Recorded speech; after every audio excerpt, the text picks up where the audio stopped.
चक्रवर्ती सम्राट है। प्रहलाद जी क्या छीना? चक्रवर्ती सम्राट पद दिया, दैत्यराज पद। विभीषण जी लंकापति। भगवान छीनते थोड़ी हैं, भगवान देते हैं। मोह हटाकर ज्ञान देते हैं, तो ज्ञान में कुछ अच्छा ही नहीं लगता।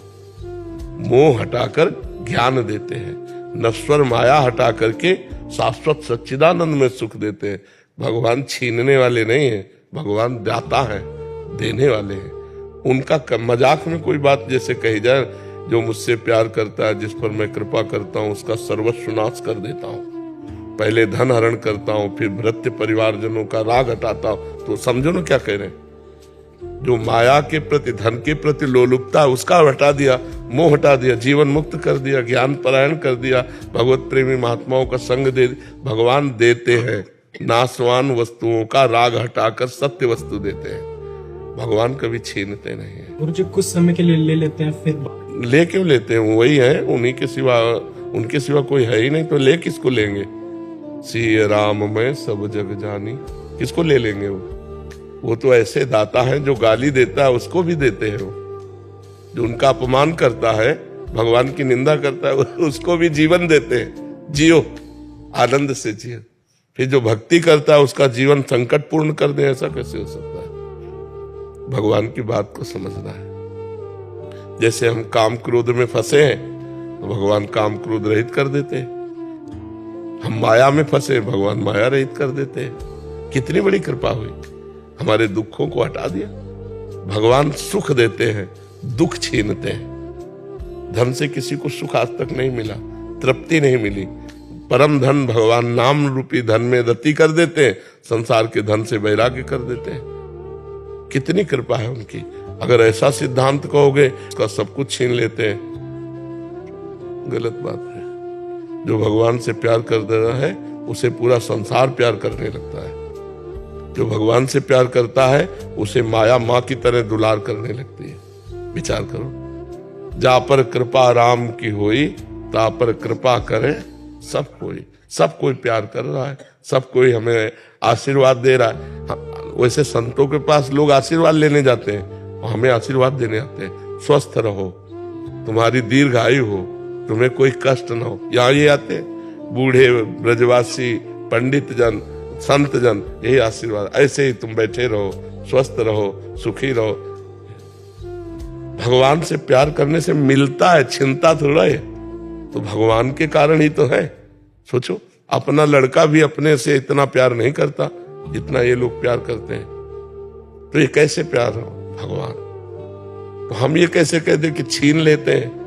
हम तो कहते हैं भगवान दे देते हैं। अज्ञान छीनते हैं, माया छीनते हैं, दुख छीनते हैं, अशांति छीनते हैं और शांति देते हैं, सुख देते हैं, करुणा करते हैं। ऐसा कैसे हो सकता है? तो गुरुजी, जैसे छीनने से प्राय अगर कोई चीजें अगर परिवार में ही विरुद्ध चल रही हो, सब कुछ करने के बावजूद भी, जैसे हम लोग आपने कहा कि भाई अगर आपका ध्यान सिर्फ जब विपत्ति आती है तभी भगवान की तरफ जाता है, उससे पहले अगर मान लो कि भाई अगर हम लोग लगातार लगे हुए हैं, बिल्कुल, तो उसके बावजूद भी अगर वो विपत्ति मतलब कि नहीं पीछा छोड़ती और वो परिवार में। भीष्म जी ने कहा, प्रभु मैं बचपन से ब्रह्मचारी हूं, कोई दुराचार नहीं किया, और आपके महाभागवत हैं भीष्म जी भगवान के। ये बाणों की सैया पे 6 महीने से पड़ा हूं, और आप हमको कहते हो युधिष्ठिर जी को उपदेश करो। इतना भीषण कष्ट है, तो ऐसा क्यों है मुझे? मैं 100 जन्म तक पूर्व का देख रहा हूं, तो कहा और आगे देखो। तो जन्म जन्मांतरों के हमारे जो पाप हैं, वो जब हमारे ऊपर प्रहार करते हैं, तो दुख, विपत्ति, रोग, लड़ाई, झगड़ा, ये सब रूप बन करके आते हैं। तो भगवान का भजन करने वाला विवेक के द्वारा उनको सह लेता है। जो संसारी पुरुष होता है, उसमें बिथ के लड़ाई झगड़ा किया, जेल चला गया, रोग में हाय हाय किया, डिप्रेशन में पहुंच गया।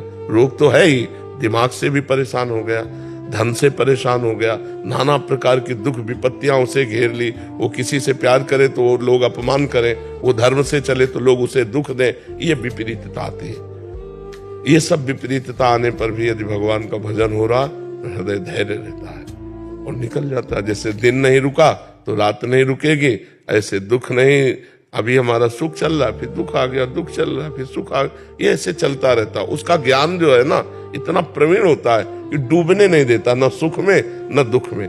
सुख में डूबने पर अहंकार आता है, दुख में डूबने पर निराशा आती है, शोक आता है। तो हमें भगवान के भजन में दृढ़ विश्वास करके चलना चाहिए। अनेक जन्मों के कर्म है जो हमको गिराते हैं। मान लो 2-4 माला आप लोग जपते होगे, 2-4 घंटे पूजा करते होगे, यहाँ तो जीवन ही पूजा है, कुछ और है ही नहीं। नाम जप करो, भगवान की चर्चा करो, भगवान का चिंतन करो, भगवान, तब दोनों किडनी फेल है। विचार करके देखो ना, तो कर्म का भोग आता है कि नहीं। रामकृष्ण परमहंस जी जो थे, उनके गले में कैंसर था। डॉक्टरों ने कहा सत्संग नहीं बोलोगे, तो बोले सत्संग तो बोलेंगे, हमारा जीवन है सत्संग। गले में बना रहे, कैंसर बना रहे। तो बड़े बड़े संतों के जीवन में देखा गया, कष्ट देखा।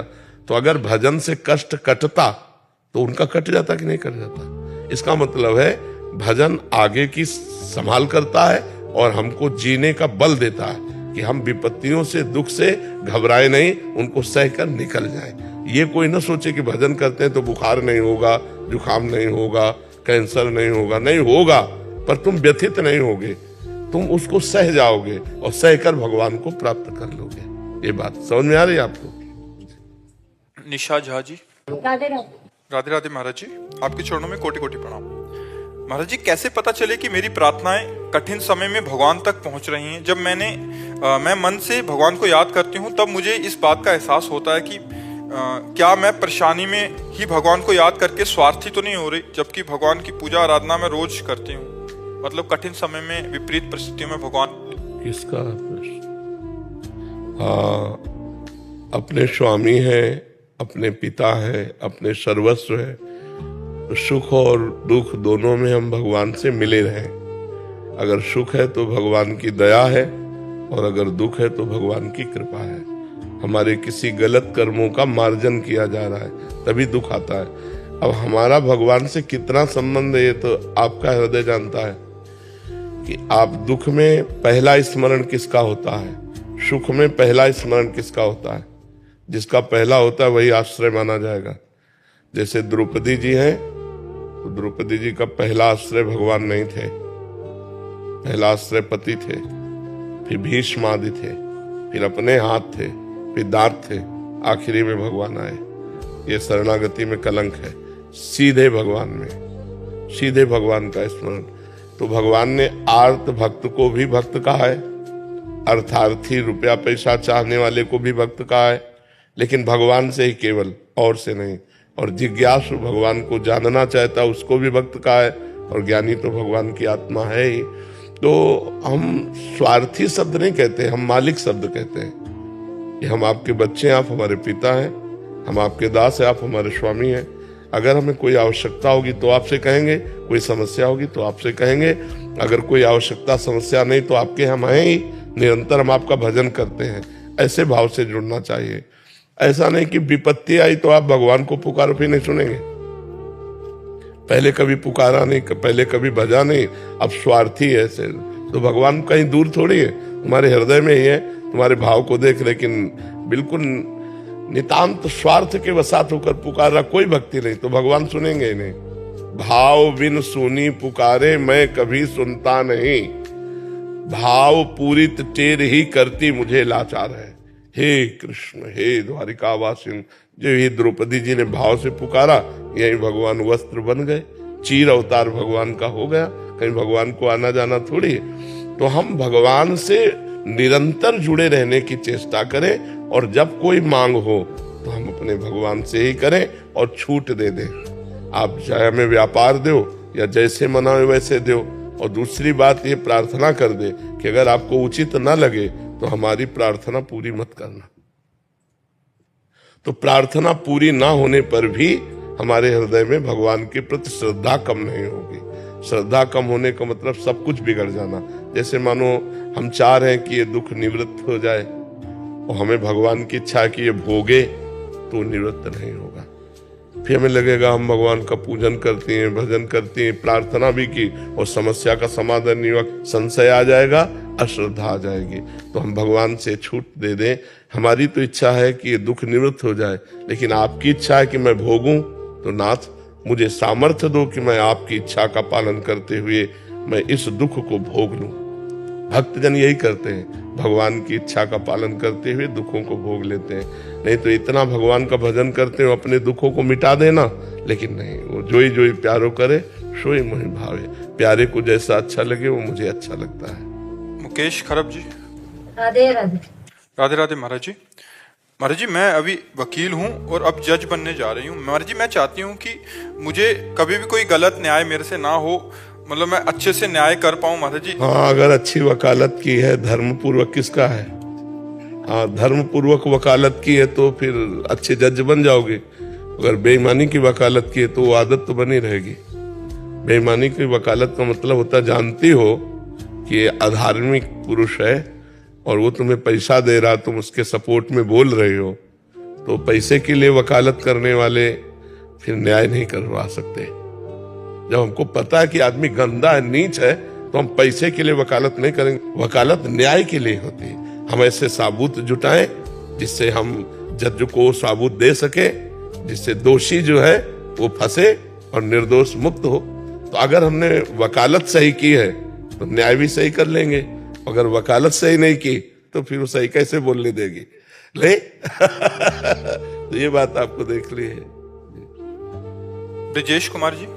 राधा वल्लभ श्री महाराज जी, मैं फौज में एक अधिकारी हूँ।